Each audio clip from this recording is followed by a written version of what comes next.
you should know something up front. I don't like doing reviews. Instead of giving you some judgment about a game from someone whose taste may not even match your own, I want to give you a guided, first-hand tour of what a game feels like so you can decide if it's for you.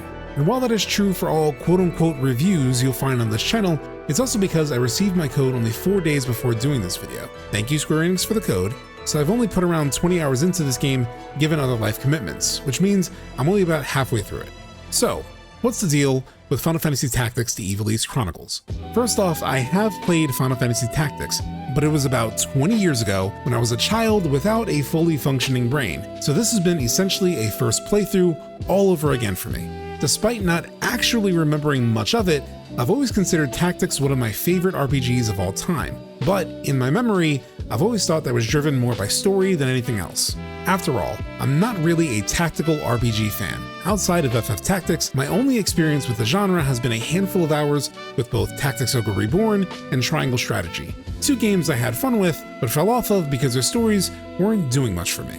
And while that sounds like a setup to talk about story, I'm actually going to save that for the end of this video, because much to my surprise, I really want to talk about gameplay.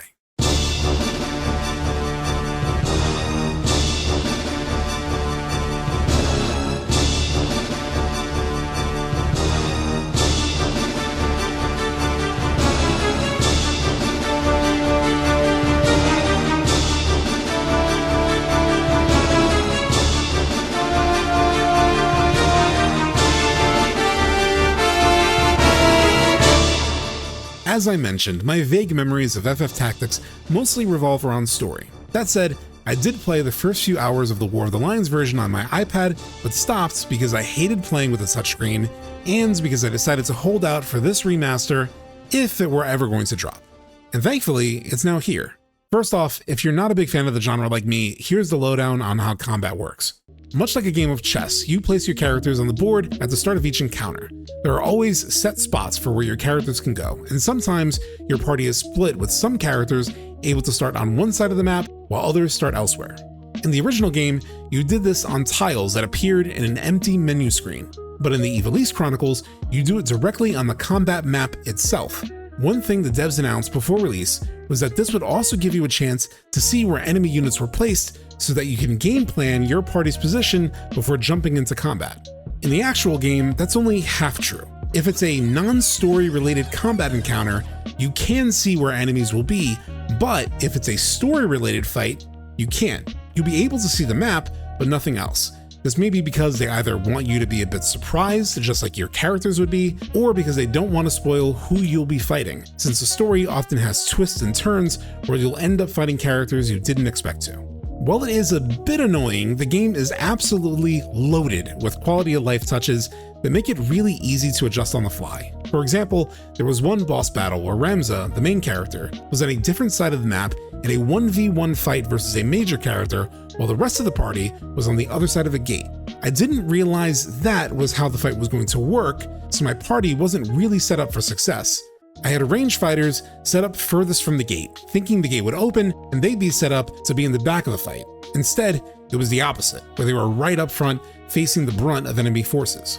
It was a nightmare scenario, but the game lets you simply go to the pause menu at any time and restart the encounter, not only from the start of the fight, but even back to forming your team. So that's what I did. I simply restarted, set my party up in a better way, and even made adjustments to their skills and equipment. For example, since Ramza was in a 1v1 with a powerful enemy, I gave him the Life Font ability, which restores health anytime he moves.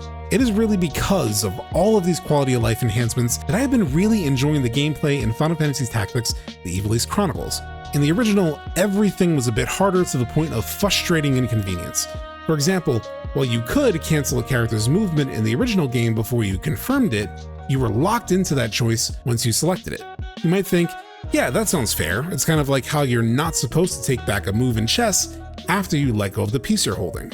But here's the thing, in Tactics, you wouldn't exactly know the range of your abilities until after making a move, and that can make all the difference between being able to hit your enemy and being a single tile away from reaching them and basically wasting a turn.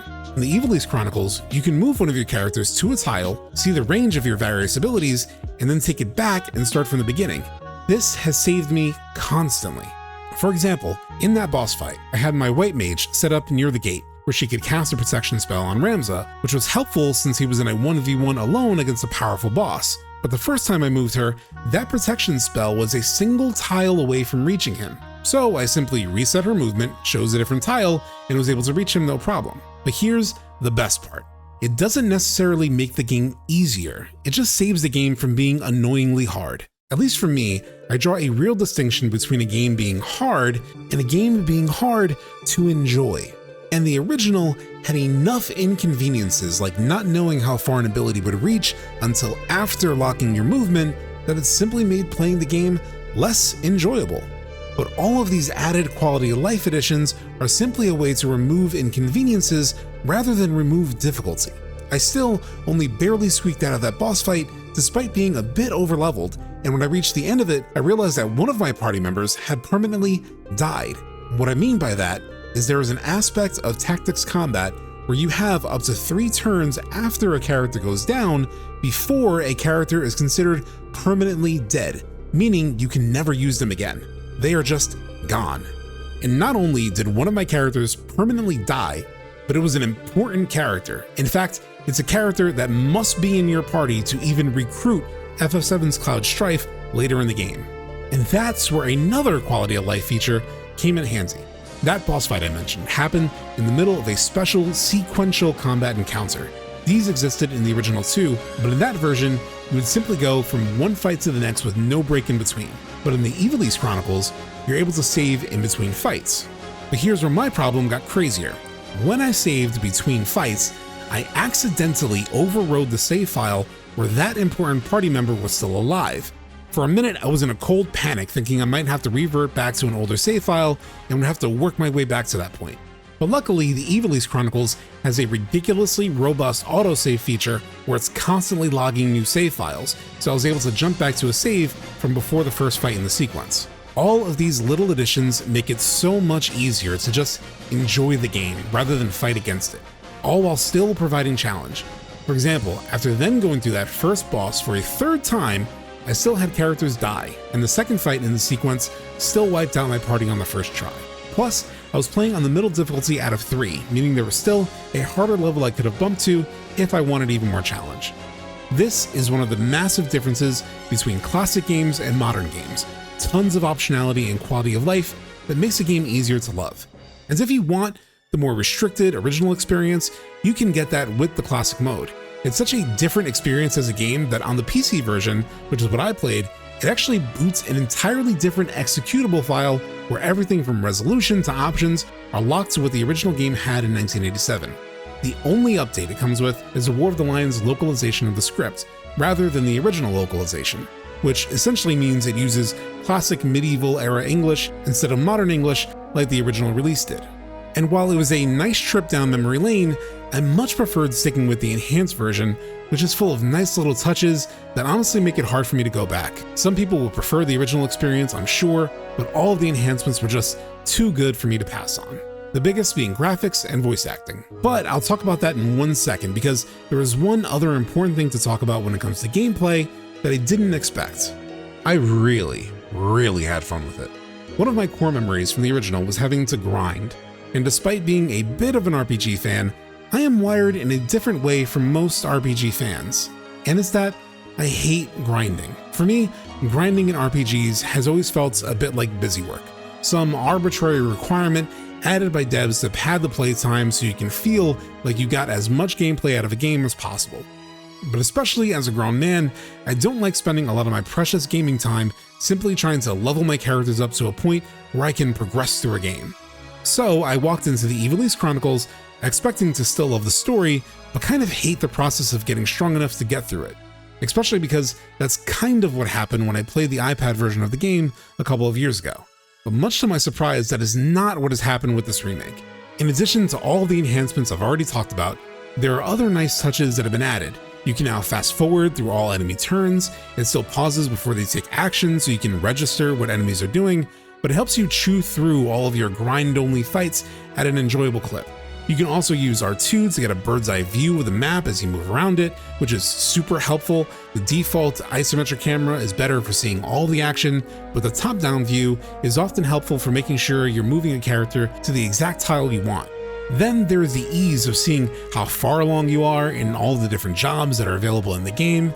FF Tactics uses a classic job system, and each of them are loaded with interesting abilities that you can also mix and match a bit, since you can apply the skills of any job to a secondary action slot. So let's say you max out a white mage like I have, you can still take all those skills with you to another job like summoner, so that you can have the perfect balance of damage dealing and party protection. That's the real magic, creating really cool builds that allow you to feel like a god in combat.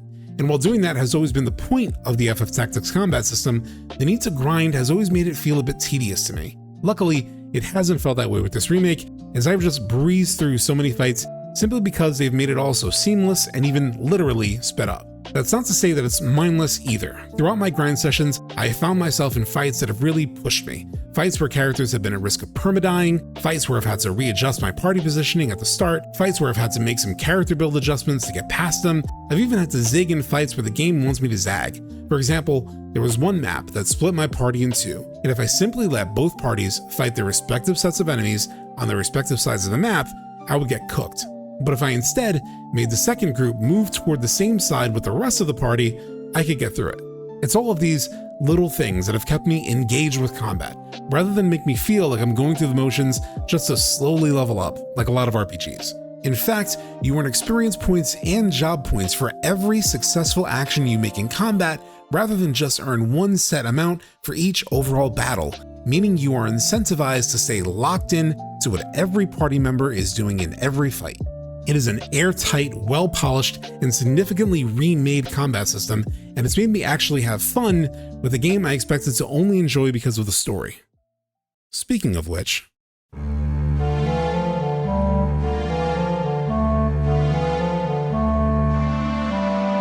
as it turns out, talking about story, which is what I'm known for if I'm known for anything, is really hard in a review setting because obviously I don't want to spoil it for anyone.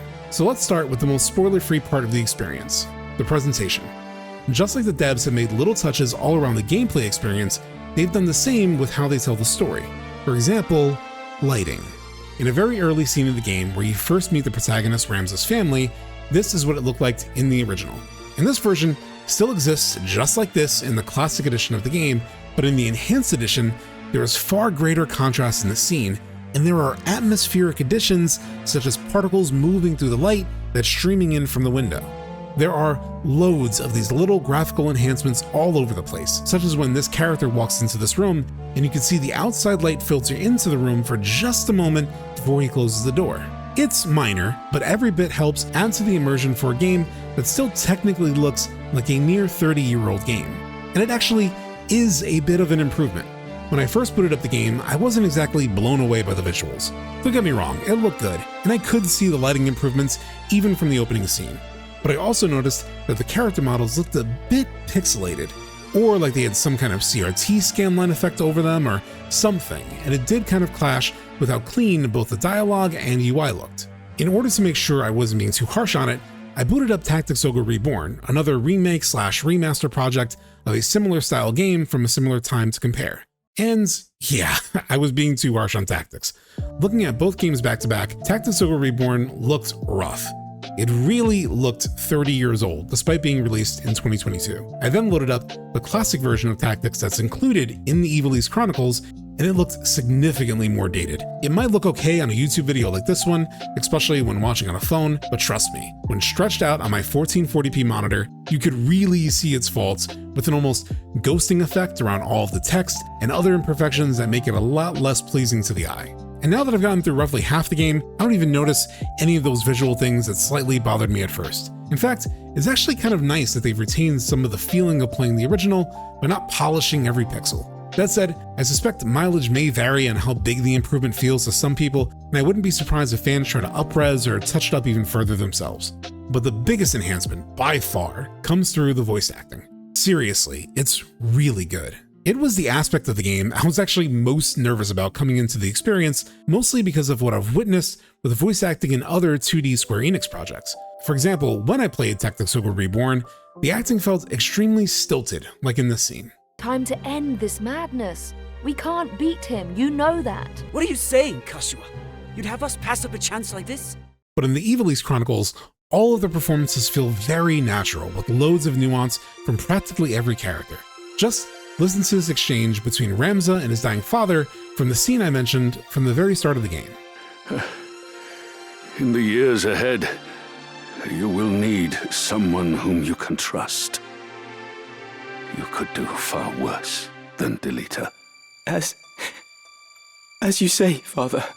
Or check out this tense confrontation between a character named Argath and a random, nameless NPC he's interrogating in one scene, and pay special attention to just how good the performance is from this unnamed NPC that literally appears only in this one scene. I am no rogue. Tell that to the men you've robbed! You nobles, sir, are all the same.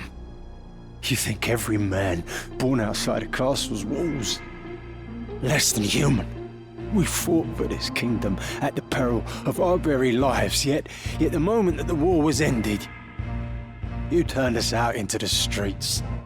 It is legitimately great up and down the cast, from the lead all the way down to nameless NPCs like that, and even down further to small moments that don't technically even have written dialogue. For example, at the end of this argument between Argath and Ramza, listen to the expression from Argath that must have come simply from the director asking for something that isn't blatantly listed in the script, but does match the scene really well. Remove yourself. I'll not ask again.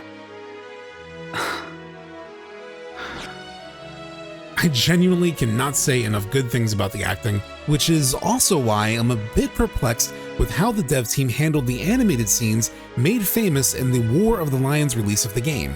As someone who only played the original PS1 version, I had always known that the War of the Lions release had an updated script and new completely acted and animated versions of some key scenes. Although I had never played that version of the game in full, I did play up until the end of Chapter 1, so I knew a couple of the big scenes where the animated versions would kick in. So it came as a big surprise when I reached those scenes in the Ivalice Chronicles and noticed that they seemed to be gone. Instead, the original versions of those scenes played out in their original in-game form, with the new voice acting of course, and I thought up until the day before writing this review that they were just cut. While confusing, I even assumed it may be due to the remake director's love for the original game. In interviews, he has talked about how much he loved the original 1997 release, and in the new fully updated and animated intro cutscene at the start of the game, it even mentions that this version is based on the 97 game. So I really thought the scenes were simply cut. Maybe they were seen as too much of a deviation from the original game's vision, even if only in some minor way. But right before working on this review, I went to the new Chronicle tab in the main menu that includes an events section that lets you run through recaps of every scene along with the ability to rewatch them. And it was there that I noticed those key scenes had the option to, quote, play movie in addition to replaying the scene itself. And I discovered, voila, the fully animated scenes were hiding right there. Not only were they intact, but they were even slightly rescored and revoiced with the new cast. Check out this bit of dialogue back to back between the original PSP version and the new remaster, and you can notice the different voices immediately. It's beautiful, isn't it? Do you think Titra might be watching this same sunset? Don't worry, Delita. I'm sure she is well. Beautiful, isn't it? Do you think Titra might be watching this same sunset? Don't worry, Delita. I'm sure she is well. So on the one hand, I'm really happy the scenes are there. I think these animated scenes are really well done and have some truly beautiful cinematography. In fact, it makes it feel more like a remake. But it's also buried in a menu that most players may never find. It's so confusing that I assumed I must have missed something, that there must be some kind of menu option that lets you play them where they should appear in the story, but after scrubbing every menu, I haven't been able to find one. All that's to say, the scenes are there, but you have to work to find them and can only watch them through this menu, and that is just weird. At the very least, there should be an option to have them play instead of the normal in-game versions of the scenes. I'm sure someone will mod it into the PC version at least, but I'm really hoping Square Enix patches in an option to make them playable in the regular flow of the story. Which, finally, brings me to the story. Like I said at the start, this isn't a typical review, so I won't be giving a big final judgment on the story, not only because I'm not a big fan of that review style, but also because I haven't finished it in time for this embargo. As of the writing of this video, I'm in chapter 3 out of 4, and though I generally remember a lot of the big themes and outcomes of the final story, I've forgotten a lot of specific details from the final chapter and a half. All that said, I want to give you a sense of what the story feels like while still keeping a lot of details ambiguous in a way that can help you see if it's up your alley. The story in FF Tactics is like playing through a classic political struggle you'd see in Game of Thrones or classic Shakespeare plays like Richard III. What truly makes it stand out, and something I even remember from playing it as a kid, is how deep Tactics dives into really nuanced aspects of its story. On the surface, it's a story about politics and power, but really it's about class inequality, oppression, the cost of loyalty, and what is considered truth in a world filled with so many lies and liars. So many of its themes really are relevant to our real world, and the game handles them with great nuance. As an example of one story thread that takes place in the opening chapter of the game, Ramza starts as a young recruit in the Order of the Northern Sky, an arm of the Ivalice military that was once led by his father. As his family tradition, he joins the Order himself, and in one of his first missions, Ramza has to rescue a Marquis that has been kidnapped by a rogue faction called the Corpse Brigade. That's where the nuance starts to come in. All of this is set in the aftermath of a conflict in the game known as the 50 Years' War. It's loosely based on a few real historical events, the 100 Years' War between England and France, as well as the War of the Roses, and even some actions of the Catholic Church throughout its long history. And since much of its inspiration is mined from real-world history, it dives into very relatable challenges and themes. So when Ramza sets out to rescue that Marquis at the beginning of the game, he learns more about why the Corpse Brigade did it. And trust me, this might sound like a spoiler, but this is just the basic premise of the first chapter of the game. Essentially, the Corpse Brigade is made up of former Ivalician soldiers, even some who served in the Order of the Northern Sky, who were left without much support from the Kingdom of Ivalice after the war ended. Now that they were no longer of direct use to the state, they were left to fend for themselves and find ways to survive on their own in a land whose resources and opportunities have been gutted in that big 50-year conflict, much like veterans of our military in real life. But, and here's where even more nuance comes into play, that abduction of the Marquis wasn't actually sanctioned by the leader of the Corpse Brigade. In fact, he stands against it for reasons you'll find out when you play the game. And the way the story is told embraces that nuance. When Ramza and his party confront the leader of the Corpse Brigade named Wigriff, and I swear this isn't a major spoiler as it happens within the first 3 hours of the game, the confrontation ends with Wigriff explaining his perspective and negotiating his way out of the room unharmed, and it plays out like this. You mock us! You are in no position to bargain. Enough, Argath. He speaks the truth. Put your backs to that wall. Give me no cause to doubt your sincerity.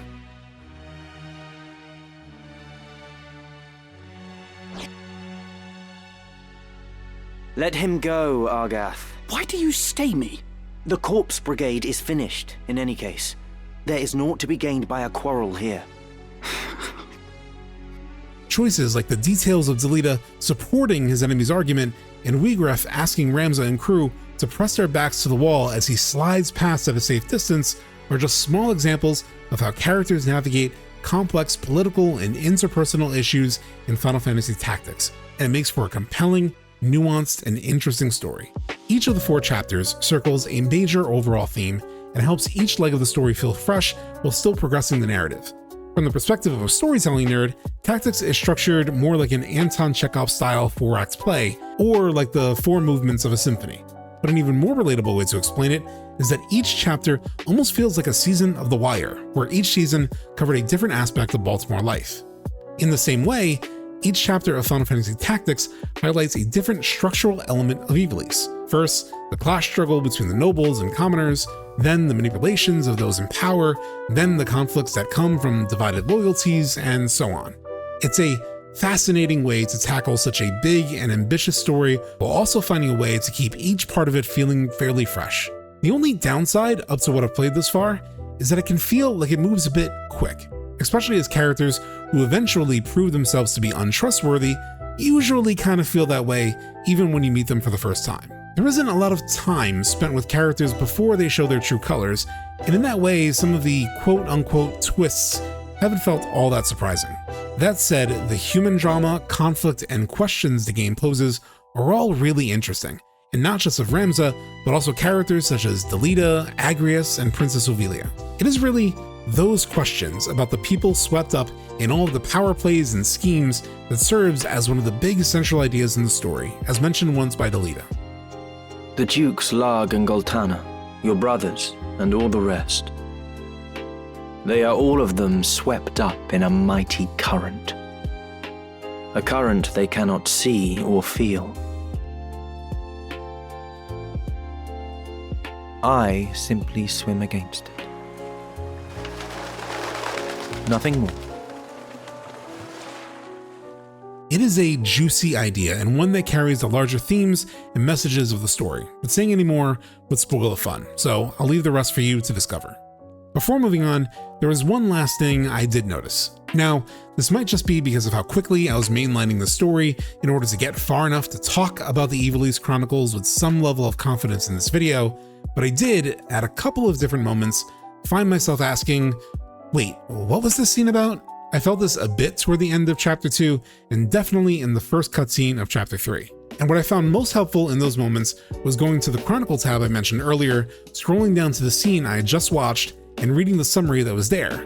I would usually read the summary, say, oh, and then use the ability to rewatch the scene. When rewatching the scene, it would all click into place, and I would think, okay, yeah, that should have been clear to me in hindsight. So I don't know if it was because I was just taking in too much story too quickly for this review period and got lost, or because I had an ADHD moment, but either way, it felt worth mentioning in case you run into the same thing. There's also a handy timeline in the Chronicle called the State of the Realm that'll simply describe everything you've seen in the story as you progress. I didn't feel like I really needed it, but it was a helpful summary that I just enjoyed checking out every now and then. Either way, hopefully this has given you a good perspective on what you can expect from the story of Final Fantasy Tactics. I might do a spoiler video either on this channel or on my second, more casual channel called Subtext Unscripted, depending on how much I have to say about it, but needless to say, it's still a damn quality story.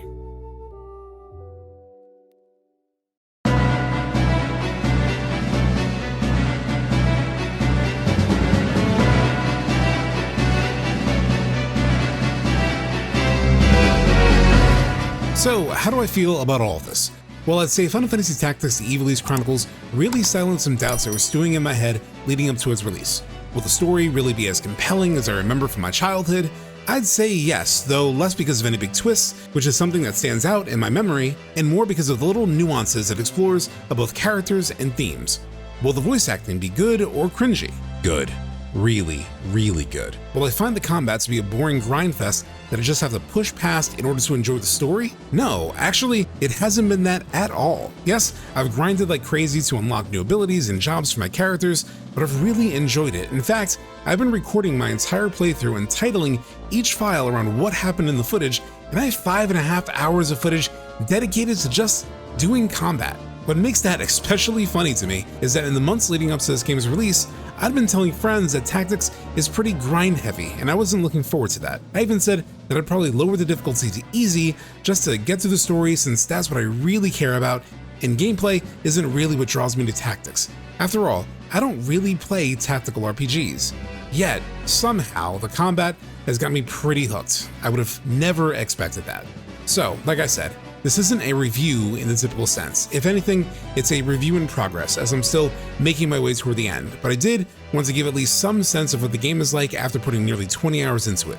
Because of that, I'm not going to throw any kind of score or final judgment on it, but if what I've explained so far sounds interesting, and I'd imagine it does for most people who watch this, then yeah, it's probably worth your time.